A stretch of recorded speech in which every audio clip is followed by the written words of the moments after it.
ennenaikais-epädialektista impressionismia, kuten rouva Takskai sanoisi, arvostella meitä liikaa. Emmehän me ole hirviöitä omasta halustamme. Päälle mitä halusin ja viheltelin hajamielisesti jotain laulua. Kyse on seuraavasta.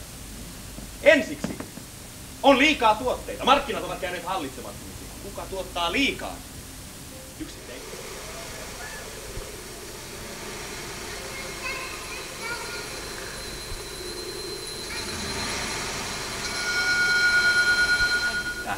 Änkyttää. Minä tätä.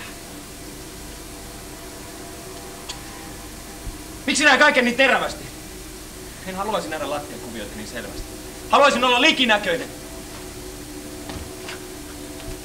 Tahtoisin vapista. Miksi minä vapisen? Miksi minä änkytä?